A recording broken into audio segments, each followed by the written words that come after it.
Gaur, hainbat eta hainbat ikasle Iruñan elkartu gara gorakada erreakzionarioaren aurka eta ikaslean gilon interesen alde martxoaren 13an greba deitzeko. Izan ere, bi arazo handik zeharkatzen dute hezkuntza sistema kapitalista.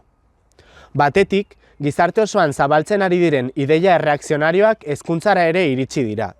Eta bestetik, ikaslean gilon egoera urtez urte okerrera doa. Aurtengo ikasturteak agerian utzi du urgentziazkoa dela ikasleok gorakada erreakzionarioaren aurka borrokatzea eta ikaslean gilon interesak lehen lerroan jartzea. Ideia zein jarrera erreakzionarioak, matxistak naiz arrazistak nagusiki, normalizatzen ari dira kalean, sare sozialetan eta instituzioetan. Eta hezkuntza ez da tendentzia sozial horretatik salbu. Sare sozialetako pertsonaiek naiz eskuin muturreko alderdi politikoek bultzatuta, azken hilabeteetan argi ikusi dugu matxismoaren eta arrazakeriaren presentzia nabarmen igo dela hezkuntzan. Esaterako, indarkeria matxista kasuei dagokionean, aspaldiko ikasturte negatiboena ari da izaten.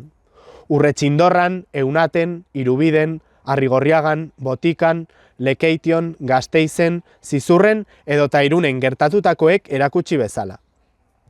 Baina baita unibertsitatean ere, non jada irailean Leioako kampusetik irakasle fasista bat kanporatu behar izan genuen borroka bidez. Eta non ia astero propaganda arrazista agertzen den. Ezin dugu ideia hauek guztiak normalizatzen utzi, eta ikasleok gorakada erreakzionarioaren aurkako agente aktiboa izan behar gara. Hezkuntzan matxismoak edota arrazakeriak ez baitaukate tokirik. Beste alde batetik, ikasle langileok hezkuntzan dugun egoera urtez okerrera doa. Inbertsio publiko faltan, ratioekin, azpiegiturarekin edo bestelako zerbitzuekin gero eta arazo gehiago ditugu. Eta egoera horretatik kaltetuenak, ikasle txiroenak dira beti. Familia dirudunetako ikasleak oso baldintza honetan ikasten duten bitartean. Klasismoak dakarren segregazioa arazo larria bilakatzen ari da herri eta hiri desberdinetan. Gainera, diziplinamenduan oinarritutako prozesu gero eta autoritarioago bat ezarri digute.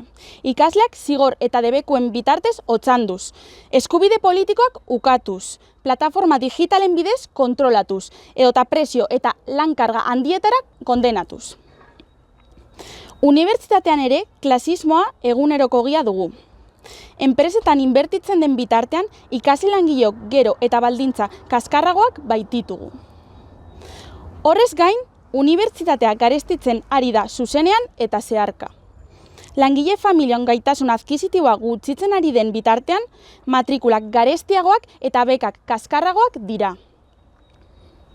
Lanbide heziketan, azkenik, arazoak ere handitzen ari dira. Lanbide heziketen plan berriak, enpresak eta enpresarien interesak lehenesten baititu. Ikasleoi kalte egiten digun bitartean. Azki da, ezin dugu egoera hau normalizatzen utzi. Beraz, greba egin eta mobilizatzea beharrezkoa dela uste dugu. Ikasleria aktibatu eta ikasleon artean matxismoaren eta arrazakeriaren aurkako kontzientzia edatzeko. Bestetik, ikasleon interesen aldeko borrokak pizteko ikastetxe eta kampusetan, kultura borrokalari bat zabaltzen dugun bitartean. Borroka horiek guztiak hezkuntza sistema sozialistaren norabidean jarriz. Izan ere, langileon kontrolpeko hezkuntza sistema sozialistarik gabe, hezkuntza sistema ez da inoiz ikasleon formazio eta garapen askerako espazioa izango. Enpresari eta politikarien interesen menpeko espazio gero eta baztertzailea naiz autoritarioagoa baizik. Horregatik guztiagatik, Euskal Herriko ikasle guztiei martxoaren 13ko ikasle grebara batzeko eta mobilizazioetan parte hartzeko deia luzatzen diegu.